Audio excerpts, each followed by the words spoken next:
Welcome back to Mental Mike's Recovery Radio, where recovery meets discovery. I am Mental Mike, and this is episode 20.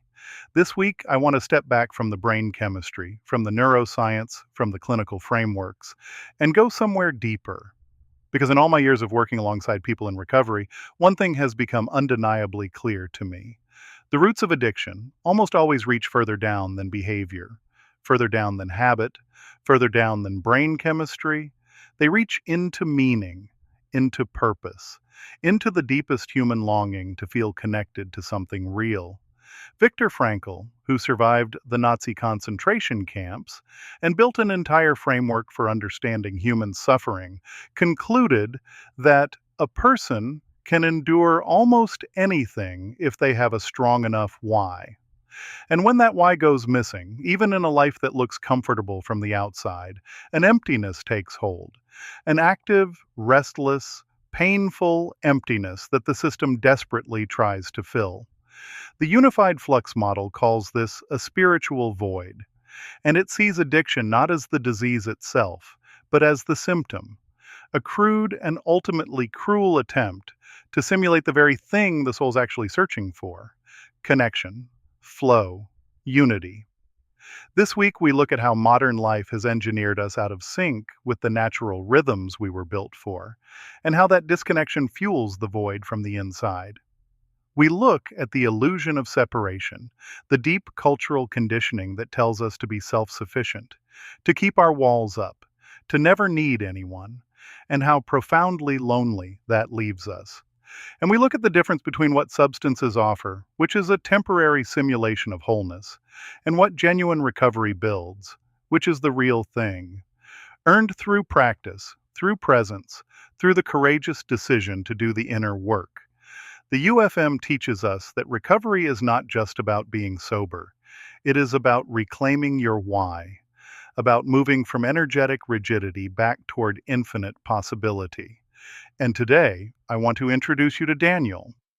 Daniel's story speaks directly to the heart of this week's material, because Daniel is someone who understood on some level, even in the depths of his addiction, that what he was chasing was not the substance itself. It was the feeling beneath it, the relief, the belonging, the sense, even briefly, of being part of something larger than his pain. His journey toward finding that connection in an honest and lasting way, toward rebuilding his why from the ground up, maps directly onto everything I have built into the UFM.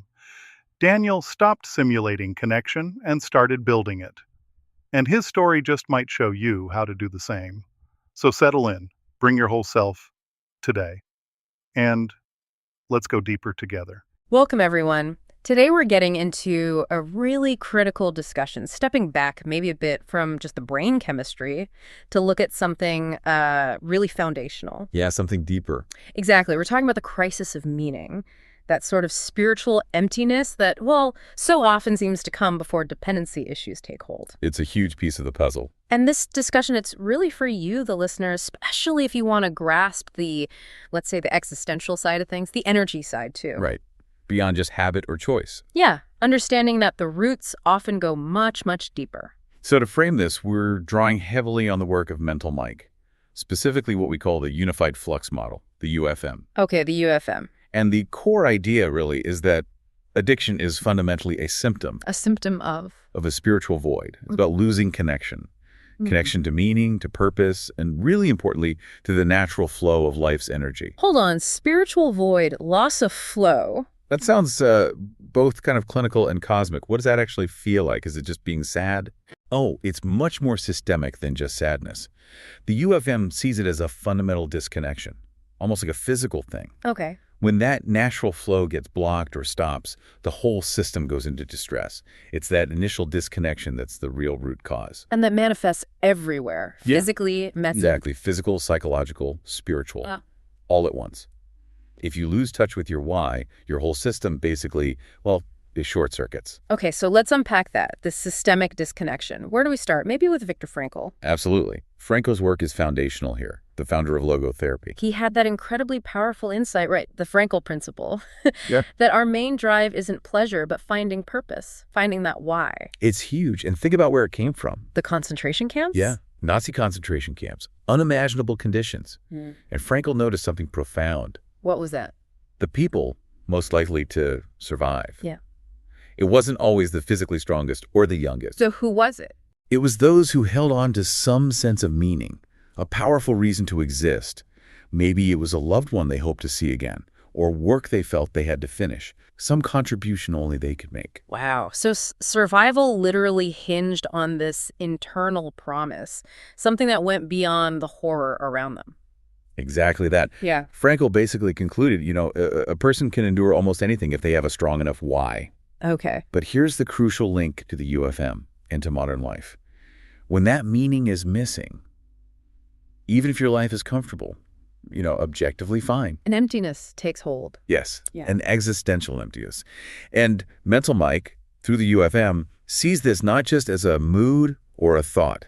It's described as a fundamental energetic misalignment. Energetic misalignment, like a drain. Yeah, like an energy drain that actively messes with the natural flow of life itself. It creates this deep systemic discomfort. That's key then. The void isn't passive, it's active, it disrupts the system, creates physical distress. Which forces the system to look for relief, quickly. Like a chemical input to stop that drain. Precisely. That void is exactly what substances try to fill, or at least quiet down. It's a crude attempt. The system's chaotic, and it's desperately seeking a fast fix to feel aligned, even artificially. Okay, so if the UFM says disconnection is the root, let's talk about our environment. How does modern life actually maybe set us up for this void? That's a major point in the UFM. Our massive chronic disconnection from natural rhythms. Natural rhythms like Basic biological cycles, sleep and wake times, how and when we move our bodies, when we eat, our connection to the simple flow of day and night, even the seasons. We've sort of engineered ourselves out of sync with nature, haven't we? We really have. I mean, think about the culprits. They're everywhere. Yeah. Artificial light, killing off true darkness. Right. Climate control, so we barely feel seasonal shifts. And 247 connectivity. Yeah. No real transitions, no proper rest. We're staring at blue light screens late into the night. Forcing our brains to stay awake when they shouldn't be, scrambling the internal clock. Totally. And the physiological cost. It's immediate. It's dysregulation. Our bodies literally evolved to sync with the sun. Our whole circadian system, sleep-wake, energy levels, key hormones like melatonin, cortisol, it's all calibrated by daylight. So when we ignore those light patterns... Those hormonal rhythms just become chronically chaotic. Sleep goes out the window. Mood and energy levels are all over the place. We feel perpetually tired, but also wired. Stress. And that's where substances come in again, trying to brute force that chaotic system. Yes, they become these crude, artificial regulators. Need energy because you slept terribly. Stimulants, too wired to rest. Sedatives, need help shifting gears because the natural day-night transition is gone. Maybe alcohol. But it's a trap. It's a huge trap. Mental Mike really emphasizes this. These artificial fixes, they basically train the body out of its own natural ability to self-regulate. Making you more dependent. Exactly. Deepening the dependence, cementing that energetic misalignment we talked about. So the UFM solution here seems almost too simple. Realign with those rhythms. It sounds simple, but it's profound. Recovery, from this perspective, really requires getting back to basics. Consistent sleep and wake times, ideally aligned more with sunrise and sunset. Getting outside. Yes, getting actual daylight on your skin and in your eyes, especially earlier in the day, to calibrate that circadian system. Consistent meal times, too. These things aren't trivial. They immediately start to regulate the nervous system. They begin reversing that energetic chaos. Okay, so we've got the physical rhythms being off, but Mental Mike also talks about a deeper, maybe psychological or cultural disconnect, the illusion of separation. Yes, the illusion of separation. This is that rigid, often overwhelming feeling of being a totally separate, isolated self. The ego believing it's cut off from the universe, from everyone else. And addiction loves that space. It thrives there. Because that deep, often unbearable longing for real connection, that's what the substance high seems to promise, just for a moment. And our culture, particularly Western culture, seems to almost encourage this isolation, doesn't it? Oh, absolutely. We push radical individualism, intense competition, this idea you have to be totally self-reliant. Asking for help is seen as weakness. Right. Vulnerability feels dangerous. Right. So this cultural conditioning, it breeds deep isolation. It reinforces that feeling of being alone against the world. And if someone has experienced trauma, Trauma just builds those walls higher and thicker. It's a fundamental injury to connection. If being vulnerable led to pain in the past, the instinct is pure self-protection, rigid self-sufficiency. But those walls built for safety. They also cut you off from the very thing you need. Genuine human connection, shared experience. You end up trapped inside this fortress built just for one. It's incredibly lonely. So substances can temporarily make those walls feel thinner, give a glimpse of unity. But what's the real difference between that chemical feeling and, say, genuine spiritual growth? Why does one stick and the other doesn't? Great question. It comes down to transformation versus simulation. Yeah. Substances can momentarily pierce that illusion of separation. They give a fleeting feeling of openness, of flow. Mental Mike calls it a chemical simulation of connection, of transcendence. It feels real in the moment. It feels incredibly real. That's why it's so powerful. But it's temporary. Crucially, it leaves no lasting change on your baseline consciousness. Whereas genuine connection. Genuine connection, the kind the UFM talks about, requires active practice. Things that actually cultivate an awareness of how interconnected we all are. Like what kind of practices? Things like specific meditations, loving kindness, for example, or spending dedicated, mindful time in nature, actively engaging in service to others. These aren't about losing your boundary chemically. They're about gently dissolving it into a sense of mutual well-being. We're tapping into a really deep human longing here, aren't we? That longing for transcendence, for unity. And the high mimics it. But you called it a cruel shortcut earlier. Why cruel?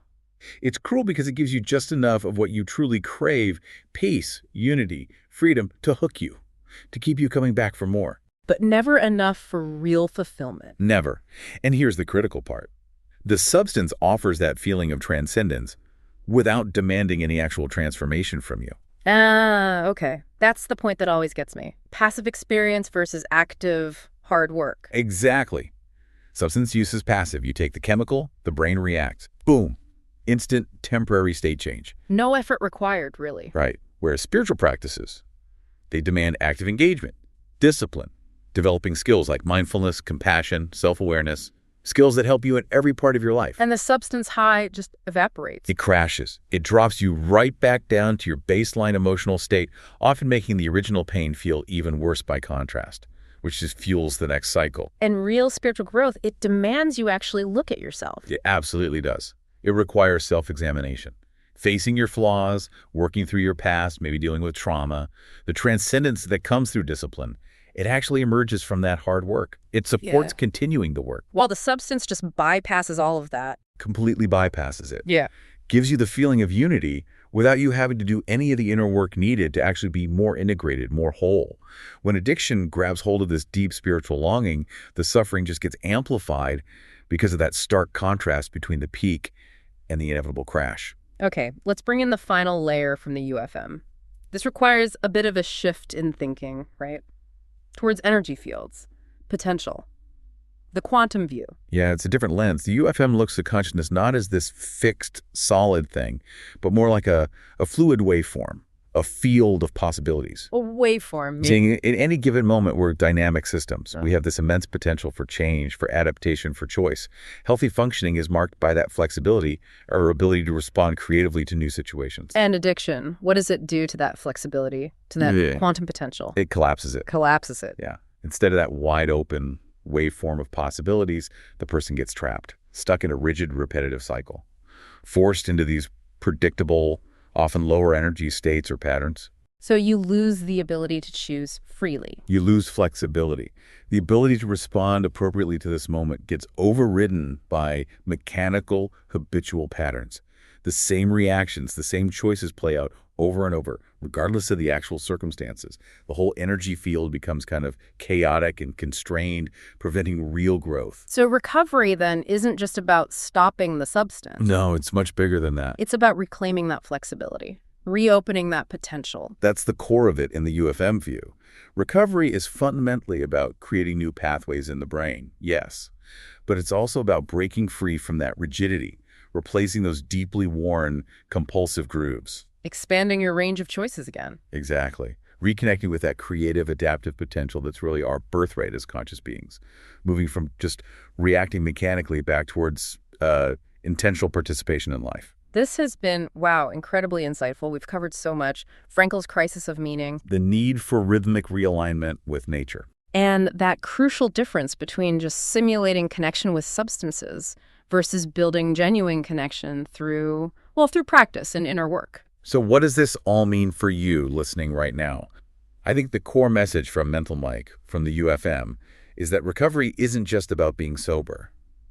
It's more holistic. It's a comprehensive process. It's about reclaiming your flexibility, actively choosing to get back into the natural flow of things. It's that challenging but ultimately rewarding journey from energetic rigidity back towards possibility, infinite possibility, really. Okay, so we talked about how substances collapse potential, locking us into rigid patterns. Here's something maybe for you to think about this week after our discussion. Takeaway thought. Yeah. If recovery involves creating new pathways, reclaiming that adaptive potential, think about one rigid pattern in your life right now, something maybe totally unrelated to substances. Could be anything. Anything. Maybe it's an overly fixed expectation about how a relationship must be, or a default emotional reaction you always have to criticism. Just one rigid pattern. Could you maybe, just maybe, start to intentionally make that pattern a little more fluid this week, a little more open to other possibilities? See what happens when you gently loosen that grip of rigidity. This podcast explains something I could never explain to other people. The emptiness that existed before the drugs. That's important. Because addiction didn't start when I first used stimulants. It started years earlier with this constant feeling that something inside me was missing. Not sadness exactly, more like disconnection, like I was physically present in life, but never fully inside it emotionally. The podcast called it a spiritual void. That phrase used to make me uncomfortable because I'm not really religious. But the way they explained it made sense scientifically. Like my whole system had become disconnected from meaning itself. That felt true immediately. I was successful on paper. Good job, money, apartment downtown. But internally, I felt empty almost all the time, and stimulants temporarily fixed that, not because they made me happy, because they made me feel engaged, focused, alive, connected to momentum. For a little while at least. The Viktor Frankl part hit me hard too, especially hearing that people can survive unimaginable suffering if they still have a reason to exist. That made me realize something uncomfortable. I had goals my whole life, but not much meaning. Achievement isn't the same thing as purpose. I learned that too late. The section about modern life disconnecting us from natural rhythms honestly described my entire existence. Blue light screens until 2 in the morning, energy drinks instead of sleep, no sunlight, no silence. No real rest, just constant stimulation. I lived like a machine. And eventually, my nervous system completely collapsed. The podcast explained how addiction becomes artificial regulation for a dysregulated system that made perfect sense. Adderall to focus, alcohol to sleep, caffeine to wake up, nicotine to stabilize anxiety. I wasn't living naturally anymore. I was manually overriding my nervous system chemically all day long. That realization scared me. The illusion of separation section might have affected me most emotionally though, because isolation has always felt safer to me than connection. I grew up believing vulnerability created weakness, so I became hyper-independent instead, self-contained, emotionally distant, productive. But underneath all that was loneliness I never admitted to anybody. The podcast said addiction thrives inside separation. That felt painfully accurate. Substances gave me this temporary illusion that I was finally connected to life again, connected to people, connected to myself. But afterward, the isolation always came back worse. That's the cruel part they talked about. The chemical simulation of transcendence. That sentence honestly haunted me after hearing it, because it perfectly described the cycle. The high felt spiritual almost, like relief from the burden of being emotionally disconnected. But nothing actually changed underneath it. No growth, no healing, no transformation, just temporary escape. The waveform section really stayed with me too. The idea that addiction collapses your possibilities into rigid patterns. That's exactly how my life started feeling. Predictable, mechanical, emotionally flat, every day organized around managing my nervous system chemically. And recovery now feels like reopening possibilities again, not instantly, but gradually. Sunlight in the morning, sleep routines, meditation, actual human conversations, going outside without headphones sometimes, simple things. Things I used to think were meaningless, but now I understand something different. Maybe healing isn't about adding more stimulation. Maybe it's about reconnecting to the natural rhythms I disconnected from years ago. And honestly, for the first time in a long time, life is starting to feel less artificial. That alone feels like recovery to me. If something in this conversation stood out to you, don't ignore that. That's usually where the work begins. Recovery isn't about trying harder. It's about understanding what's actually happening and learning how to respond differently over time. If you're ready to take the next step, you can find resources, guidance, and support at soulrecoveryhub.com. Take what you heard today, sit with it, and keep moving forward. Copyright 2026, Mental Mike, all rights reserved.